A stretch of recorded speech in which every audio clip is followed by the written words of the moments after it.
Thank you for staying with us. It's time for our discussion of the night. We are talking about life insurance. Tonight in studio, I am joined by Daniel Wangendo, who is a seasoned insurance professional helping people create and protect wealth. He's currently the training and agency development manager at Geminia Life Insurance Company. I will now let him tell us what his job is all about at Geminia Life Insurance. Welcome to studio, Dennis. Karibu sana. Thank you, Anne. Good evening, viewers, and thank you for the opportunity to engage on life insurance. My name is Daniel Wangendo. I'm in charge of training and agency development at Geminia Life Insurance Company.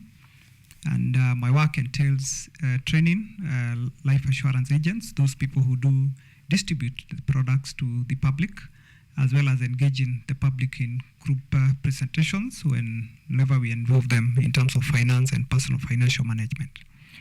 All right, Dennis, now how would you describe what life insurance is in simple terms for somebody finding it hard to know what that is, or somebody hearing that word for the first time today, life insurance? Life insurance is not a new concept. I would say actually the first policy to be formally registered or to be formally issued was issued in the year 1583, way back in England. A gentleman called Richard Martins, he took a policy on the life of another gentleman called William, who actually passed on within the same year for £400, and actually the amount was paid. The other concept that I can be able maybe to raise the issue is that life insurance was practiced way long before in Africa, using various systems. For instance, wife inheritance, that is commonly practiced and was commonly practiced in Africa and Kenya in particular for that matter. The other element is that an individual belonged to a family, the family belonged to a clan belonged to a tribe, and therefore whenever an issue came up from the individual's family, then the clan would take over, like for instance the burial rights. And therefore, life insurance is not a new concept. It's just that maybe in Kenya, maybe the first insurance company to be established in Kenya in 1928. And therefore, the issue surrounding life insurance is as simple as that. So it's an agreement between one person called the proposer, or somebody who is taking up a life insurance policy, and then another person, that is a life assurance company. I'm using the word person as a legal person to the extent that even an organization is a person to that extent. The individual contributes an amount that is supposed to secure a certain promise by the life assurance company to the extent that if something happens that is mentioned within the policy happens, then the life assurance company is able to compensate the individual or the dependents of the individual if the individual is not there. All right, now, so what are the benefits of having a life insurance, Dennis? Wow, this is wonderful. Benefits of having life assurance are enormous. There are so many. Number one is savings. You're able to have a disciplined mechanism through which you can be able to put up money on a regular basis or even on an annual basis, depending on your ability to pay premiums.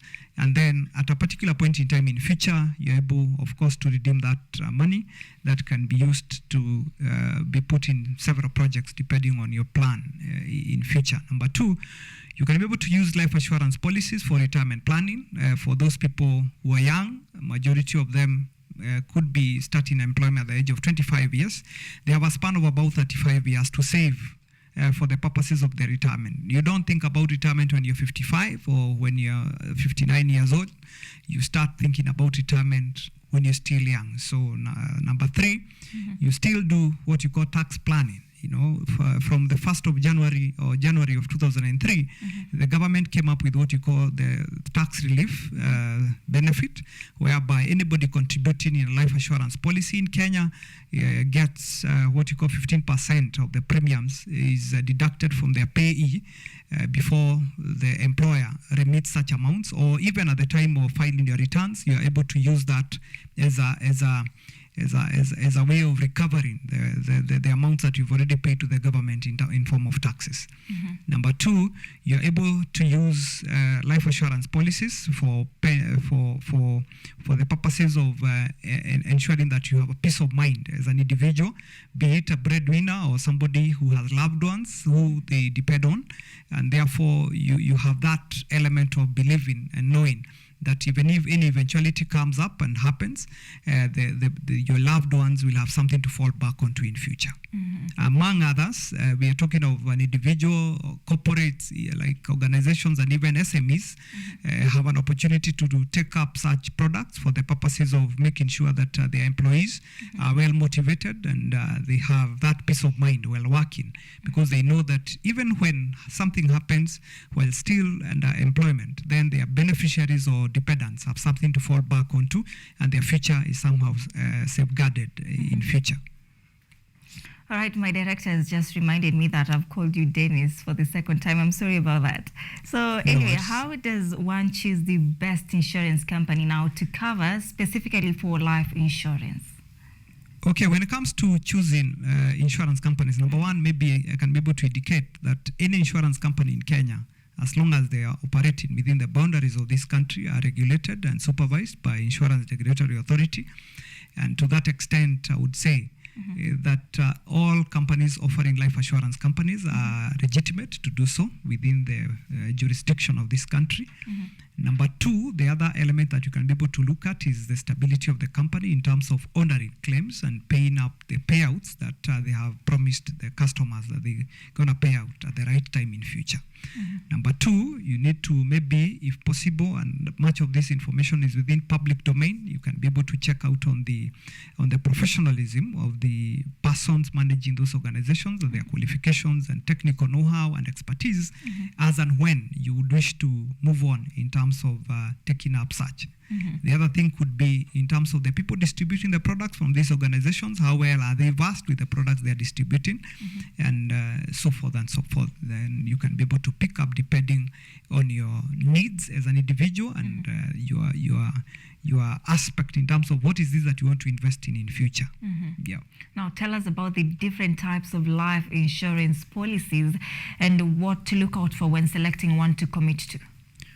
Wow. When it comes to different types of life insurance policies, I don't know whether to start with the individual or the corporate. Let me start with the individual. Individual, yeah. We have the oldest and the simplest form of life assurance policies called term assurance policies. Term assurance policies are commonly used when it comes to issues to do with, for instance, credit life protection. These are policies that are normally effected by lenders like banks and microfinancial institutions or SACCOs on the lives of those people who take loans with them, such that in case the borrowers happen to pass on, then the amounts that have been taken up in terms of loans are recovered from the life assurance companies, and they are able to clear off the loans, therefore giving the peace of mind to the people who have been left behind by their parents. Number two, such policies are also used for funeral policies across the country. You can imagine what would happen if such policies were not there. So what normally happens is that you take up such a policy in case of demise, then the family members or the dependents are paid an amount of money, majorly processed within 48 hours for the purposes of assisting in managing the send-off of a loved one. The second type of life assurance policies are called whole life policies. These ones you take up today and it moves with you all the duration, the entire duration of your life until, if I have to use that word, until you're no more. These are policies that you normally use to transfer wealth or resources from one generation to the other, because you never get paid as an individual, the one who has taken the policy. The policy benefits are normally redeemed by the individuals who've been left behind. The most common types of products is endowment policies, and these are the products that you'll find mostly 80 to 90% of products being distributed in the industry by life insurance companies, be it education policies, be it savings, or be it for the opportunities of you to get some income in future most of them fall within the category of endowment policies. So these ones provide an opportunity for you to save, you have a disciplined saving mechanism, as well as offering what you refer to as, in technical terms, protection on you as an individual, such that in case a policyholder happens to move on to the other world, then you will say that the family has something to fall back onto. And of course, we have pensions and annuities, commonly, again, distributed through the same platform. And at the end of the day, again, we have investment products where you can be able to take up a product based on the amounts that you contribute. Then you get returns commensurate to the amounts. And again, depending on where the organizations are able to invest, majorly on government securities as prescribed by law. Yeah. Right, now that we know the types of insurance policies, now tell us about now the buying guide for a life insurance. If I have to be very specific, a buying guide for life assurance products starts with the needs that you do have as an individual. Yeah. Number one, you need to understand your life, what you call the lifeline as an individual. What age are you? Where and how do you want to move on in terms of the other years ahead of you? For instance, if you're 35 years of age and you want to retire at the age of 60, you have 25 years to go.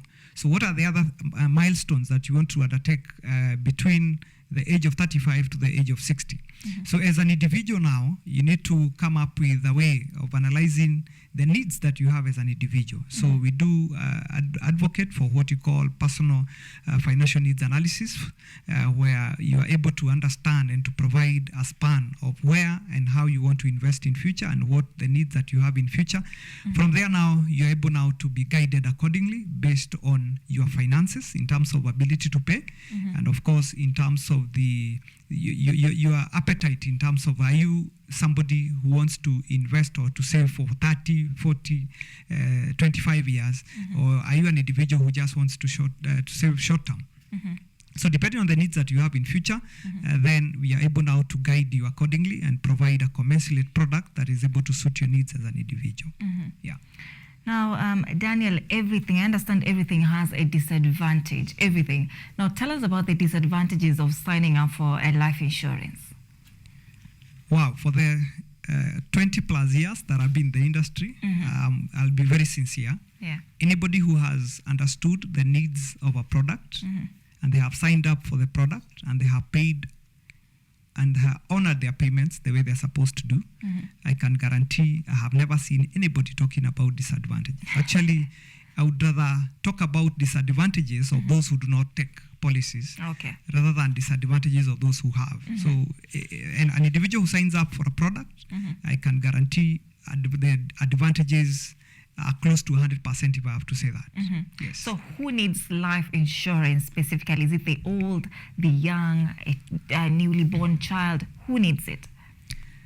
Life insurance products are required by everyone. I would say throughout the spectrum of the human life cycle. Yeah. From the time somebody is born to the time they go to meet their maker, products are provided across the board. And actually, even in our organization, we do have a set in terms of providing an opportunity for each and every member of the society to have a product that suits them at that particular point in time based on their need and their ability to pay premiums.